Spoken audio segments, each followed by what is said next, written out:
बोलिए श्री भक्त वत्सल भगवान की जय। श्री वृंदावन बिहारी लाल की जय। श्री हनुमान जी महाराज जी की। तो कहे महाराज, भगवान अपने भक्तों के लिए अनेक प्रकार से लीला करते हैं, भक्तों को दर्शन देते हैं। और ऐसे ही एक भक्त हुए भगवान के परम भक्त श्री प्रहलाद जी महाराज, जिनकी पावन कथा आती है। कहते हैं कि प्रहलाद जी के जो पिता थे महाराज, एक बार सुखदेव जी महाराज से राजा परीक्षित ने कहा कि महाराज, भगवान अपने भक्तों को बचाते हैं, दर्शन देते हैं, दुष्टों को मारते क्यों हैं? राक्षसों का वध करते हैं, भक्तों को दर्शन देते हैं। और लोग कहते हैं कि भगवान की दृष्टि एक जैसी होनी चाहिए, तो ये क्या भगवान का भेदभाव नहीं है? सुखदेव जी ने कहा, राजन, भगवान कभी किसी को मारते बचाते नहीं है, ये सब काम हम ही करते हैं। उनकी दृष्टि तो वास्तव में सम है, परंतु इतना जरूर है कि अपनी आंखों के सामने आने वाले को हमारे गोविंद बहने नहीं देते। इसलिए तो हमारे संत कहते हैं कि परमात्मा के सामने जाने का अर्थ है कि परमात्मा चिंतन करो। आप जितना ज्यादा चिंतन करोगे, ध्यान करोगे, भगवान उतना ही जल्दी आपको मिलेंगे। अगर आप भगवान के सामने गए तो भगवान महाराज आपको फिर तार देंगे, आपको मुक्ति जरूर मिलेगी। सुखदेव जी ने कहा, राजन, एक समय आपके वहां एक यज्ञ हुआ, राजसूय यज्ञ। उस यज्ञ में ये प्रश्न किया गया कि सबसे पहले पूजा किसकी की जाए। तो वहीं पे तुम्हारे बैठे थे छोटे बाबा सहदेव। उन्होंने कहा कि सबसे प्रथम पूजा के अधिकारी तो भगवान श्री कृष्ण हैं, उनकी पहली पूजा होनी चाहिए। कहे कि उसी सभा में बैठा था शिशुपाल।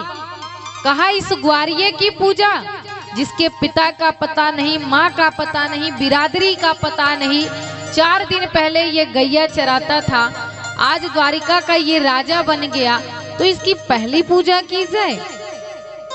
और कहे कि अब पांडव के सामने भगवान कृष्ण को कोई गाली देवे, कुछ बोले, तो क्या पांडव बर्दाश्त करेंगे? क्यों? क्योंकि उनके लिए तो सब कुछ भगवान कृष्ण ही थे। अर्जुन उठे, हाथ में तलवार लिए और कहे कि मैं इसके टुकड़े टुकड़े कर डालूंगा।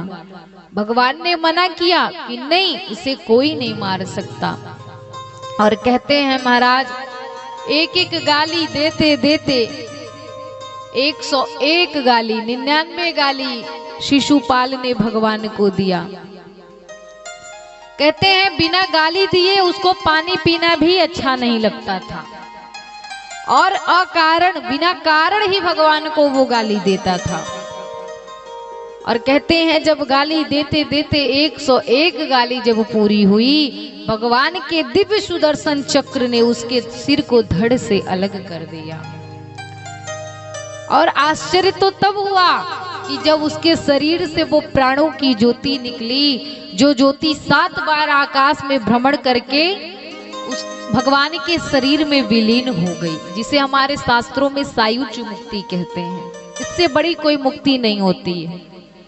कहे, अब तुम्हारे बाबा जी के आसन के बगल में बैठे थे देवर्षि नारद। तुम्हारे बाबा सहदेव ने नारद जी से प्रश्न किया कि महाराज, ये गिन गिन कर गाली मेरे गोविंद को देने वाला ऐसा ये पापी व्यक्ति, इसको जो है इतनी बड़ी मुक्ति मिली, ये हमारे भगवान के शरीर में समा गया। अरे इसी तो करोड़ों वर्ष तक नरक में सड़ना चाहिए था, लेकिन ये भगवान के शरीर में क्यों समा गया? कहे, उस समय नारद जी ने जो उत्तर दिया, राजन मैं बताऊं। नारद जी ने कहा, भले शिशुपाल भगवान को गाली देता था, लेकिन गाली देते समय उसके आंखों के सामने भगवान की झांकी तो घूमती थी, वो भगवान का नाम तो लेता था, और भगवान को याद करने की पद्धति जो है वो भिन्न है। कहते हैं किसने किस भाव से याद किया इससे नहीं मतलब है, लेकिन भगवान को याद किसने कितना किया इससे जरूर फर्क पड़ता है। तो कहे कि शिशुपाल भले भगवान को गाली देता था, भगवान का चिंतन तो करता था, ध्यान तो करता था, उसके आंखों के सामने भगवान की झांकी तो घूमती थी। कैसे भी भगवान को याद करो, काम से, भय से, द्वेष से, स्नेह से, प्रेम से, किसी भी प्रकार से। कंस जो है भगवान को भय से भजता था, रावण द्वेष से भजता था। तो कहे कि एक बार मान लीजिए अगर कोई व्यक्ति जिनसे आपका संबंध बहुत बढ़िया हो, आपका बहुत सम्मान किया हो, तो एक बार आप उस व्यक्ति को तो भूल जाओगे कुछ देर के लिए। लेकिन अगर कोई बीच चौराहे पे आपका अपमान कर दिया हो, आपको कुछ उल्टा सीधा बोल दिया हो, फिर तो महाराज आप उसका जो है हमेशा उसको ढूंढेंगे, खोजेंगे कि कहाँ ये मिले और कहाँ हम इससे बदला लेके मानेंगे। हम जो है वो दिन रात ये कोशिश करेंगे, दिन रात उसका चिंतन करेंगे कि उसने गाली कैसे मुझे दे दिया, कुछ मेरा अपमान कैसे कर दिया, उल्टा सीधा कैसे बोल दिया। खाते पीते बैठते उठते जागते सब तरीके से हम उसी का जो है ध्यान करेंगे, बार बार उसी के बारे में सोचेंगे। तो कहे कि इससे हम जो है जो दुश्मन जो होगा उसे ज्यादा याद करेंगे, लेकिन जो जिनसे हमारा संबंध बढ़िया होगा, जो सम्मान किया होगा, कुछ देर के लिए उसको हम भूल जाते हैं।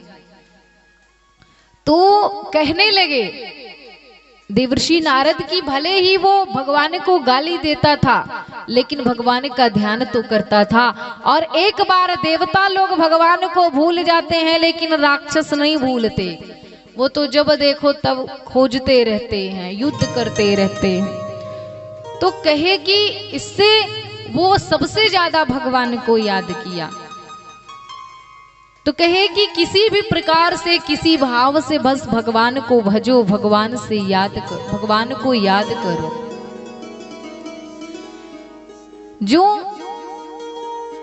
कहे कि हिरण्यकश्यप था, उसका छोटा भाई हिरण्याक्ष था, भगवान ने जिसका वध कर दिया था, जिसकी वजह से महाराज हिरण्यकश्यपु के मन में भगवान के प्रति बड़ा ही द्वेष था कि कहीं भी नारायण मिले उनसे हम बदला लेके ही मानेंगे। और इस प्रकार से कहते हैं कि एक बार हिरण्यकश्यप जो है वो तपस्या करने के लिए चला गया। उसकी पत्नी, उसके 3 पुत्र थे और अभी चौथा पुत्र होने वाला था। तभी हिरण्यकश्यप तपस्या करने के लिए गया और अपनी पत्नी से कह के गया कि मैं जा रहा हूं तपस्या करने के लिए, और तपस्या से जब मैं भगवान को प्रसन्न कर ले जाऊंगा, ब्रह्मा को जब मैं, भगवान नहीं, जब ब्रह्मा को प्रसन्न कर ले जाऊंगा और उनसे वरदान प्राप्त करके तब मैं वापिस आऊंगा। कहने लगा, चला गया तपस्या करने के लिए। पीछे से क्या हुआ कि इंद्र ने उसके 3 पुत्रों को मार दिया। अब जो चौथा पुत्र प्रहलाद जी महाराज थे महाराज, और प्रहलाद जी के जीवन की क्या कहे जिनसे एक बार भगवान से मिलने की लगन जिसे लग जाए महाराज, फिर उसे दुनिया में कुछ भी अच्छा नहीं लगता है। एक बार परमात्मा से मिलने की लगन जिसके जीवन में लग जाए, उसे फिर ये संसार, ये दुनिया बढ़िया नहीं लगती है। और प्रहलाद जी का जीवन तो ऐसा था।